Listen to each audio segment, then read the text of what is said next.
In the top stories, Culturama 2021 events to be held in September.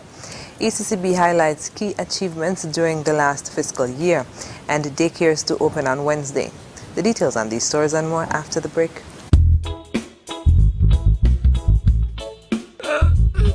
Hey, man, I just can't believe that. Yo, sweet boy, what you really crying for? Why you see me crying, boy? My man crying. I just see her thinking about that girl. I think she cheating on me, you know. You lie. Boy, for real. A couple of weeks ago, right? She come telling me how I'm too sweet. And that I just make she belly roll and I got her thighs rubbing. What is that? No, man. But yes. Look, she tell me, right, that we need some time apart. To be honest, I wasn't too concerned about that because you know how the girls and them, they're addicted to me sweetness. But then I see she the other day and the girl looking so good, looking so fresh and so lean. Boy, you sure she addicted to you? But yes. But wait. Look at here. Come, hide. Boy, come hide now. Oh, I can't believe, but is that what going on? Really? Why you got to say for yourself? Drink some water, share some love. Tell your body you're sweet enough. Drink some water, share some love. Tell somebody you're sweet enough. Drink some water, share some love. Tell your body you're sweet enough. Drink some water, share some love. Tell somebody, hey. Without limits, happy and free. The skin you're in with no apology. The one to seize the day. Grab an LLB, live, love, be. With LLB, live, love, be. Live, love, be. Be who you know you can be. Grab an LLB, live, love, be. Angostura, lemon, lime and bitters, live, love, be.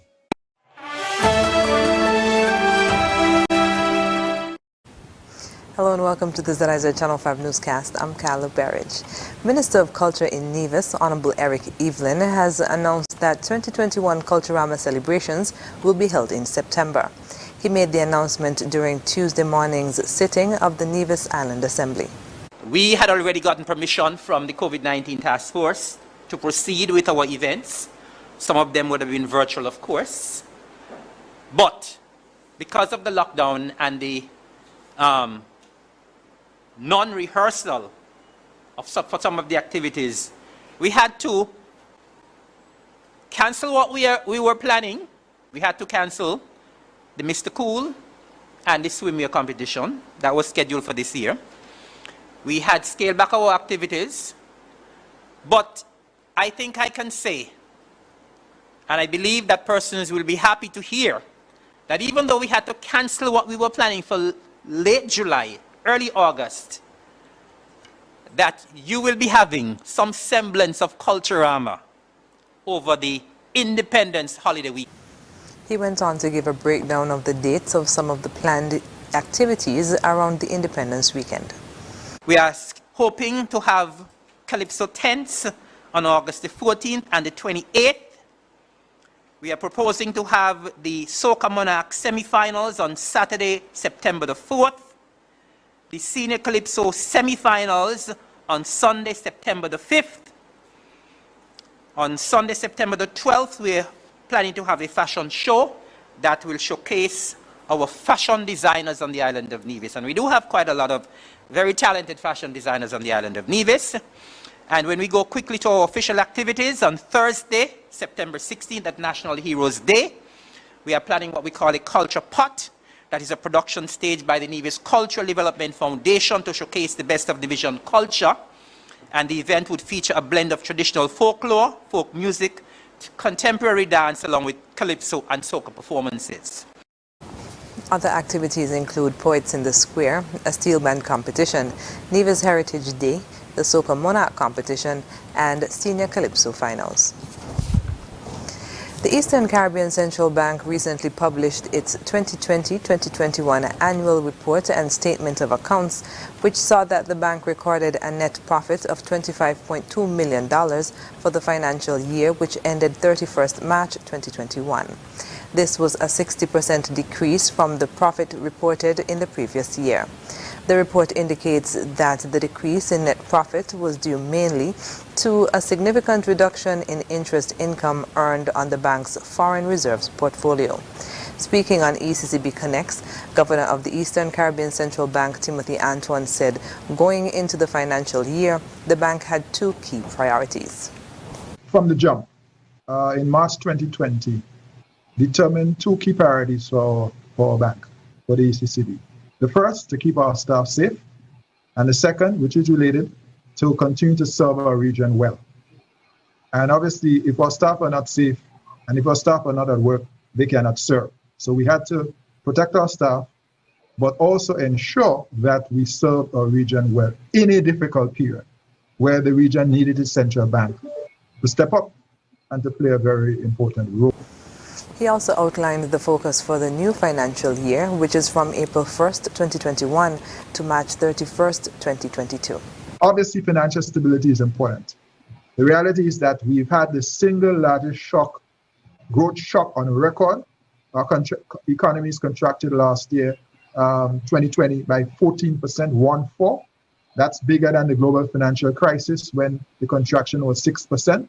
So it's more than twice. Secondly, of course, is that we are going to continue our thrust in respect of payments modernization and financial inclusion. We talked about digital currency. Now we are beginning to roll it out. And we want that benefit, that instrument, to be in the hands of every single citizen resident of the ECCB. The ECCB also plans to continue working on digital transformation, environmental and social and corporate governance for the new financial year. The governor highlighted the importance of financial stability and the ECCB's relentless quest of socio-economic transformation, a quest which he says the bank is even more determined to pursue in the face of the challenges brought on by the pandemic. Early childhood centers such as daycares will reopen on Wednesday with revised operating protocols. That's according to Kimona Brown, director of the Early Childhood Unit, following a meeting with private proprietors and supervisors of the various early childhood centers on Monday. Ms. Brown said there would be additional operating procedures that should be followed in the best interest of children and staff. All early childhood development center staff are to utilize face shields in addition to masks to minimize exposure to respiratory droplets that can result during the daily care and education of children. 2, all staff are to utilize aprons when working to further protect their personal health and wellness. Permanent Secretary in the Ministry of Education, William Hodge, addressed the issue of implementation and compliance. We know that the country is opening up gradually. Parents are expected to return to work, and hence the need for the early childhood to be operational so that they can continue to take care of those infants, those preschool children who cannot be left at home by themselves. We are hoping that persons will comply. We are giving assistance in the with donating face shields to both the private proprietors for their centers as well as our public centers. And we are hoping that there's going to be much compliance, because we understand that we have to try to keep the virus at bay out of any of our preschools. As once the virus gets into our preschool, then it means that center, that school would have to close. Mr. Hodge expressed that monitoring the centers for compliance is the responsibility of the Early Childhood Unit. He said, quote, the early childhood staff, the resource teachers, will be coming around to the centers to ensure that the standards are being implemented. We don't want to have to make a recommendation to close a center because it is not compliant. After the break, a virtual information portal will enable vaccinated persons to attend entertainment and sporting events. And deadline extended for most remarkable teens. Stay with us.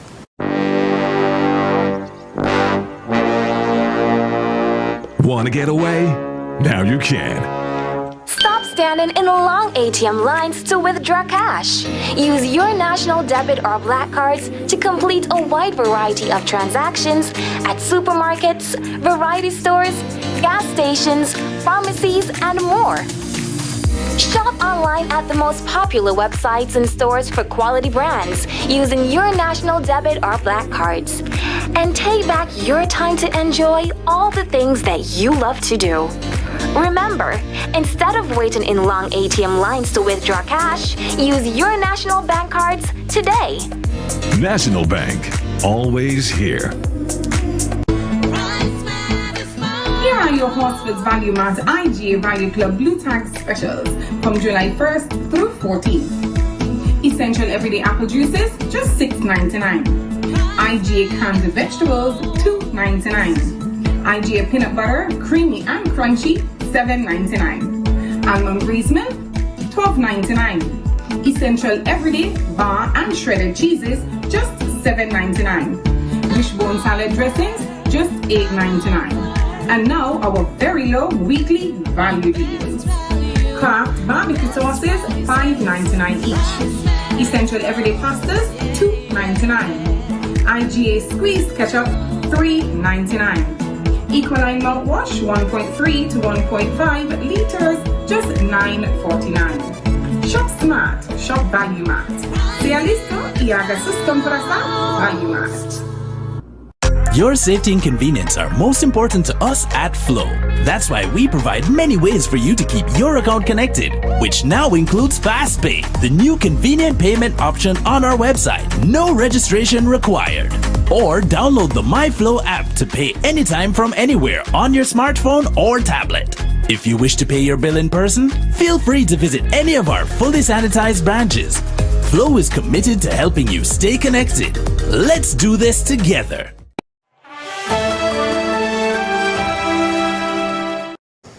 Welcome back. Minister of Entertainment Honorable Akila Byron Nisbet announced the new system put in place to allow for fully vaccinated persons to attend social events across the Federation as COVID-19 restrictions begin to ease. She was speaking during the most recent press conference of Prime Minister Dr. the Honorable Timothy Harris. Coming out of the lockdown, as the Prime Minister indicated, that there are a number of initiatives that we will be speaking to. And so as part of our vaccination database, we would have included a portal that would allow persons to receive their vaccination record electronically. And so the event organizers, whether it is entertainment or sports, would be given access to a portal. And so once persons come to these events, then it would give you the opportunity to scan the individual's electronic record and then verify whether or not the individuals are vaccinated.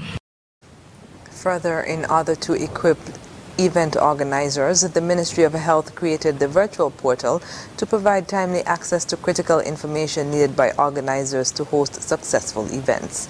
The electronic record information system will also include the KNA travel forms for persons who will be arriving to the Federation and would also include their vaccination information in the database once it has been uploaded. Also, registered entertainers and organizers will benefit from the new income support program. The measure provides $1,000 per month for the next 3 months to persons who have been unemployed since March 2020 as a result of the COVID-19 pandemic. Minister Byron Nisbet strongly encouraged entertainers to take advantage of the new relief initiative to help offset income challenges. The submission deadline of nomination forms for the 2021 25 Most Remarkable Teens Awards has been extended. According to a press release issued on Monday, the extension was due to the 24-hour curfew that was instituted over the past 2 weeks in St. Kitts and Nevis. All nomination forms must be submitted by the end of business day on Thursday, July 15, 2021. Submissions must be returned to the St. Kitts Department of Youth Empowerment on the top floor of the Cable Building, Keon Street, and in Nevis to the Department of Youth, top floor of Reliable Motors, Charlestown. For more information, telephone 467-1393 or 662-6054 on St. Kitts, or 469-5521 extension 2072 or 2343 on Nevis. Meanwhile, the virtual summer camp that was scheduled for July 19th to 23rd has been postponed. The date change allows for the purchasing of supplies and for organizers and facilitators to complete necessary arrangements. The new dates will be announced later. Director of Youth Empowerment, Pierre Liebert, apologized for the delays. He noted that the decision ensures that everyone who wants to participate in the program has the opportunity to do so. For more information, Mr. Liebert encouraged all interested persons to contact 467-1393 or 662-6054 on St. Kitts and 469-5521 extension 2072 or 2343 on Nevis. And finally, on the local scene, the St. Christopher Air and Seaport Authority, SCASPA, is notifying the general public of the hours of operation at the Bastia Ferry Terminal per the current SRO as of Monday, July 12th. The authority did so in an email correspondence to media outlets on Monday. Hours of operation are as follows: Mondays to Thursdays 6 a.m. to 7 p.m., Fridays and Saturdays 6 a.m. to 7:30 p.m., and Sundays 8 a.m. to 6 p.m. Similar hours are in effect at Charlestown Ferry Terminal on Nevis. The notice also advises that all using the port are to adhere to COVID-19 safety protocols such as mask wearing, physical distancing, and sanitization upon entry and exit of the terminal. Coming up in regional news, murders increase in Portland, Jamaica. The details when we come back.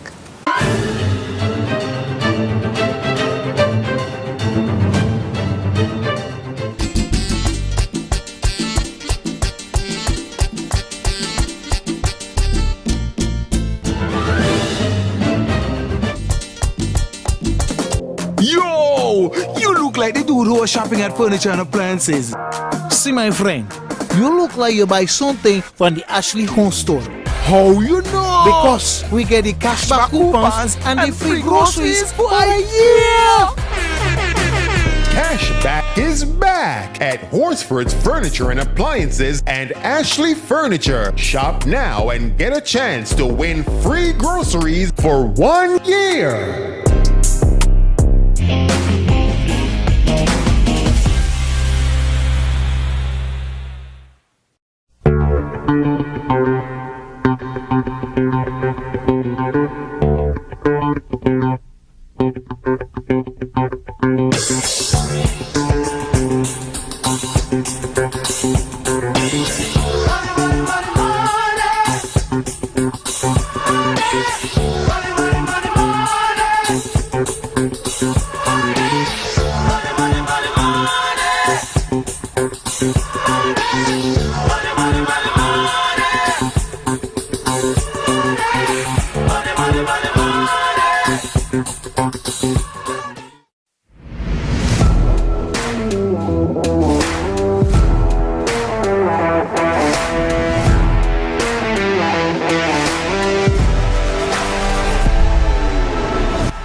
Call or WhatsApp Agility Exports today at 1-246-417-0477 or email us at info@agilityexports.com to get yours now.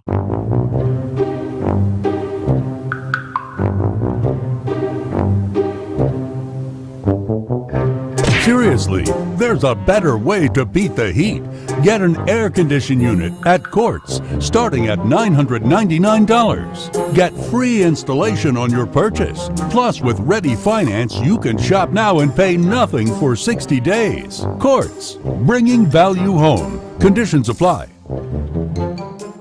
The St. Kitts and Nevis Chamber of Industry and Commerce would like to remind persons when patronizing businesses to abide by the following COVID-19 guidelines to protect employees, customers, and our community. urge employers to check employees and customers with a non-contact head thermometer on arrival to a business place. It's mandatory that employees wear a face mask when at work and in the presence of others. No customers will be permitted to enter an establishment without a face mask. Encourage both employees and customers to wash their hands with soap and water or sanitize their hands with an alcohol-based hand sanitizer of at least 60% alcohol when entering a building, after interacting with customers, and throughout the day. Remember to maintain 6 feet physical and social distancing. Consider installing barriers such as sneeze guards or partitions in high traffic areas to limit close contact between employees and customers. Clean and disinfect highly touched surfaces such as doorknobs, telephones, cash registers, bathrooms, tables and countertops regularly throughout the day. Offer e-commerce services or curbside pickup options wherever possible. Encourage good hygiene practices among staff and customers by posting signs and posters in the business place. For more information and tips to consider, visit www.covid19.gov.kn.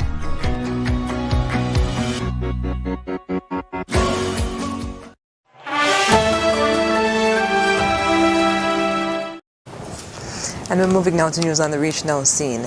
An increase in murders in Portland, Jamaica is becoming a worrying trend in the peaceful parish. According to police statistics, the number of murders has more than doubled when compared to the corresponding period last year. Portland has recorded 11 murders since the start of the year, compared to 4 during the same period last year. Of the 11 murders, 5 were recorded recently between June and July. That's the word from the commanding officer for the Portland Police Division, Superintendent Dwayne Wellington. He says investigations into all 5 murders are ongoing, noting that 2 persons have been arrested and charged with the murder of a 43-year-old businessman in Buff Bay in the parish on June 23. Hogan Jones was reportedly gunned down at his cook shop by unknown assailants. They were pointed out on an ID parade and they were charged last week for his murder, so that one is cleared up. People's National Party councillor for the Prospect Division, Wayne McKenzie, says while he's pleased with the progress made in Jones's murder, he says he recently lost confidence in the police. He points to the 2018 murder of 24-year-old Kimberly Baugh in Orange Bay, Portland, at a party venue. She was pregnant at the time. The councillor believes the police are not putting enough effort into solving her murder. But Superintendent Wellington says there isn't much more the police can do without sufficient evidence. The difference between that case and Mr. Hogan Jones' case, witnesses of fact, eyewitnesses came forward, went on ID parade, pointed out the accused. Kimberly Baugh case, people are still not coming forward. Yes, some have come forward, but it is not enough. We cannot charge, we cannot clear up a case without the necessary evidence. At the same time, the councillor says he's saddened by the increase in murders in Portland, adding that an influx of strangers may be a part of the problem. I'm wondering if we're doing enough searching and processing a lot of these strange people that come into this parish. Several corners of a lot of strange people. Superintendent Wellington responds. If every time outsiders comes in, it takes someone inside to be harboring them. And if the message is not sent, and if we are not aware of it, it will slip through the crack. So we have, both the police and the citizens have a role to play in this, in keeping Portland the safest parish. A 54-year-old pharmacy inspector in Grenada is remanded to Her Majesty's prison till Thursday for 18 sexual-related charges, including incest and sexual assault. Lawrence Bell made his first court appearance on Monday at the St. George's Magistrates Court. GBN News has the report. All charges brought against Lawrence Bell are indictable. 18 counts of sexual charges were laid against the 54-year-old pharmacy inspector of Malmont St. David, 9 incest, 5 sexual assaults, and 5 indecent assault charges. Bell appeared before the St. George's Magistrate Court Monday morning, however was not able to secure bail and was remanded to Her Majesty's Prison until Thursday, July 15th. Representing attorney Anselm Clouden spoke with the media following his client's court appearance. Now, the prosecution was unprepared today. They hadn't supplied me with any disclosure. They hadn't supplied the court with any documentation, so that the magistrate had nothing before him. As a consequence, the prosecution moved the court to have the matter transferred to St. David's, its rightful place. The difficulty with that is the magistrate of St. David's is on vacation. Now they have undertaken to try to get her to sit on Thursday. What transpired today, Clouden says, is unacceptable. He explained the penalty for those charges brought against his client. A maximum from 14 to 30 years. Some of these charges date back to 2009. It continues to 2021. A series of offenses: indecent assault, carnal knowledge, and under 176F, penetration by some bodily organ. The attorney is looking for a speedy resolve to this matter. The defendant was detained since Wednesday. I'm hoping and praying that come Thursday we can have our application heard either before the St. David's magistrate, or it be brought back, as the magistrate here says, before him to be adjudicated upon. I think personally, sometimes people rush to conclusions when in fact there is no factual background for a lot of these allegations. Christina John, GBN. Coming up, WHO warns against mixing and matching COVID vaccines. We'll tell you more when we come back. Imagine having the luxury of putting all your trust in one insurance company and being able to enjoy life to the fullest without having to worry. Well, don't imagine. National Caribbean Insurance is here to take care of all your insurance needs. Insure your life, vehicle, boat, home, belongings, and your future. At NCI, we make it our business to ensure that you enjoy every stage in life. We serve, we protect, we satisfy. That's NCI.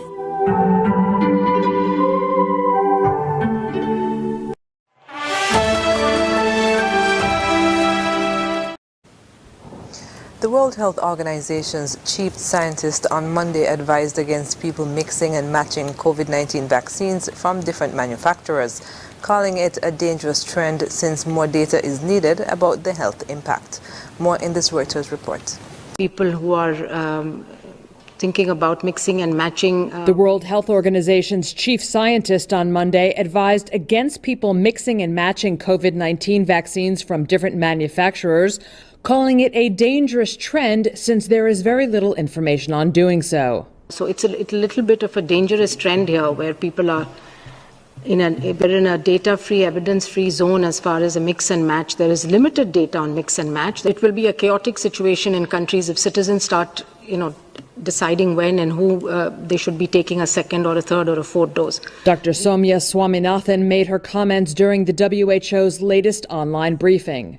Infectious disease experts are weighing whether people who received Johnson & Johnson's single-dose vaccine should receive a booster of the Pfizer or Moderna mRNA-based vaccine, which are said to be more effective against the highly contagious Delta variant. One of those who did mix and match is Dr. Angela Rasmussen, a researcher at the University of Saskatchewan's Vaccine and Infectious Disease Organization, who made headlines after she said on Twitter that she had gotten a dose of Pfizer's vaccine in June after receiving J&J's in April. She also advised other J&J recipients, especially those living in areas with low vaccination rates, to talk to their doctors about doing the same. Separately, Pfizer is pushing U.S. and European regulators to authorize a third booster shot to supplement its two-dose regimen. But health officials, including the WHO's Swaminathan, have said there is no medical evidence that a third Pfizer shot is necessary. It has to be based on the science and the data, not on individual companies. Instead of offering booster shots to highly vaccinated wealthy nations, the WHO's Director General on Monday said companies like Pfizer should send those vaccines to the WHO to give to poorer countries whose unvaccinated citizens desperately need them against a Delta variant he described as, quote, ripping around the world at a scorching pace. A COVID-19 vaccination center in Malaysia was ordered to close for sanitization after more than 200 volunteers and workers there tested positive over the weekend, the country's science minister said. More in this report. A COVID-19 vaccine centre in Malaysia has laid down its needles after almost half the staff tested positive for coronavirus. Out of 454 workers and volunteers screened over the weekend, 204 have been infected. The facility, which can give 3,000 doses a day, is located around 15 miles outside Kuala Lumpur and has been closed for cleaning and a change in staffing. People who received their vaccines between July the 9th and 12th at the centre are now being advised to self-isolate for 10 days. Malaysia has announced new measures to support its ailing public health system as a wave of cases, fueled by the highly infectious Delta variant, sweeps across the country. On Tuesday, 11,079 new infections were reported, the third daily record seen in the past week, as well as 125 deaths. Malaysia has one of the highest per capita rates of infection in Southeast Asia, but also one of the highest rates of inoculation. About 25% of the population have received at least one dose of a vaccine. Up next in sports, Italy team returns to Rome after Euro 2020 win. And the FA condemns racist abuse of England players after Euro 2020 final. Stay with us. Imagine having the luxury of putting all your trust in one insurance company and being able to enjoy a life to the fullest without having to worry. Well, don't imagine. National Caribbean Insurance is here to take care of all your insurance needs. Insure your life, vehicle, boat, home, belongings, and your future. At NCI, we make it our business to ensure that you enjoy every stage in life. We serve, we protect, we satisfy. That's NCI. We know there are moments when life just doesn't go as planned, and our days pretty much takes us where it wants to. But for every missed occasion, there's a great opportunity. We are making it easier to make bill payments, report faults, and receive bill balances through our automated call-in service available 24 hours a day, 7 days a week. Simply call 465-2000 and say or press 2 to access our automated customer service system. Say or press 2 to make a payment via credit card. Enter your 8-digit Skillet account number as seen on your bill. Enter the amount you wish to pay without a decimal point. For example, enter 2000 for a $20 payment. Have your credit card on hand to enter your credit card number, expiration date, and security number. One phone call gives you the power to regain control of your day. Skillet's interactive voice response system. Skillet, powering responses.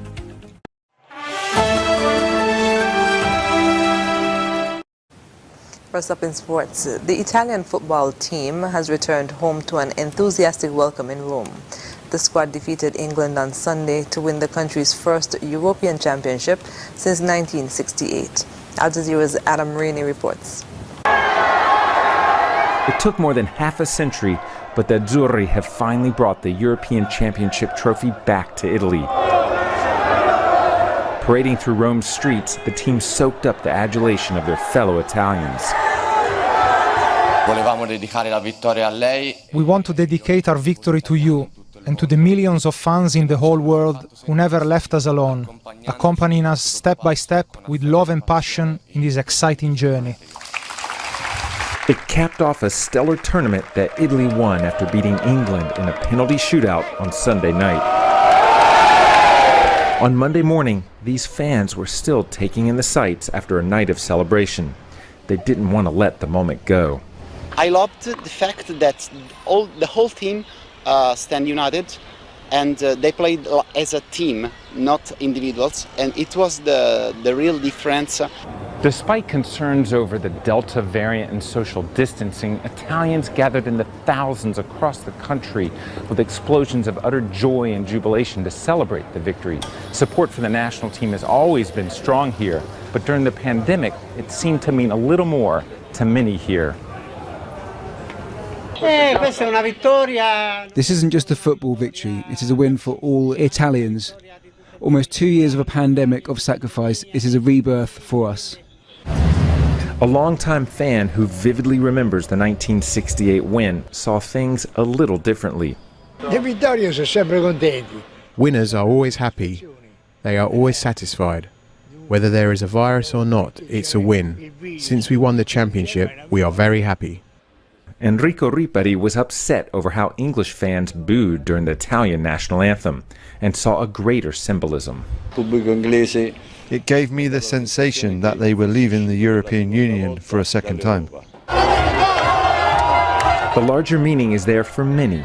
Still, it's the joy of victory that will live on in most Italians' hearts and minds. Adam Rini, Al Jazeera, Rome. British police have launched an investigation into a torrent of racist abuse directed at 3 black players on England's national football team. The trio missed penalties against Italy during the Euro 2020 final on Sunday. Al Jazeera's Nadim Baba reports. In the aftermath of England's defeat at Wembley, the clean-up. Some had predicted the tabloid press, often accused of racial stereotypes, would be full of negative headlines. In fact, most carried the same image, one of England's prominent black players, 19-year-old Bukayo Saka, being comforted by the England manager Gareth Southgate after missing his penalty. But there was vile abuse all the same. This mural of substitute Marcus Rashford in his native Manchester was defaced with racist graffiti, and much of the hate speech was online. Twitter said it had taken down 1,000 posts and permanently suspended many accounts. Other firms said they were doing all they could, while Southgate himself condemned the racial abuse as unforgivable, insisting it was not representative of most England fans. Those boys have done a brilliant job, and we heal together as a team now, and we're there for them. And I know that 99% of the public will be as well, because they will appreciate how well they've played. Bukayo in particular has been an absolute star in this tournament. British Prime Minister Boris Johnson and his Home Secretary Priti Patel have also condemned the abuse. To those who have been directing racist abuse at some of the players, I say shame on you, and I hope you will crawl back under the rock from which you emerged. Come on, England. But anti-discrimination campaigners inside and outside the football world have accused them of hypocrisy. Patel had criticised England players for taking the knee, an anti-racism gesture, and Johnson had defended fans who booed the team for doing so. People remember that it's all debatable, that you don't have to take the knee because the Prime Minister and the government don't agree with it, and so therefore, somehow in their minds that also gives them some kind of freedom to be abusive when it comes to black players in particular. Well, the clean-up at fan zones like this is coming to an end, but now there are growing calls on social media companies, on politicians and on the sport of football to clean up their own act, to crack down harder on racism. The Marcus Rashford mural has now been covered with messages of support, but kicking racism out of football and off social media is a much bigger challenge. Nadim Baba, Al Jazeera, London. And that's it for sports. When we come back, we'll have another look at the stories that made the headlines. Whether you're at home or abroad, ZIZ's social media platforms help you stay connected with what's going on in St. Kitts and Nevis. Keep up with daily events by liking our Facebook page. Follow us on Twitter at ZBC Online. Like our pictures on Instagram and subscribe to our videos on YouTube. Also, you can watch us live on the ZIZ mobile app and our website, zizonline.com. No matter where you are, ZIZ is just a click away. ZIZ Broadcasting Corporation, reaching you wherever you are.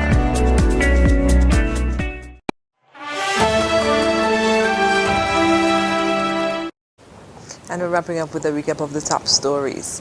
Culturama 2021 events to be held in September. ECCB highlights key achievements during the last fiscal year, and daycare centers to open on Wednesday. And that's the end of the ZIZ Channel 5 newscast. Thank you for joining us. I'm Carla Berridge. Bye.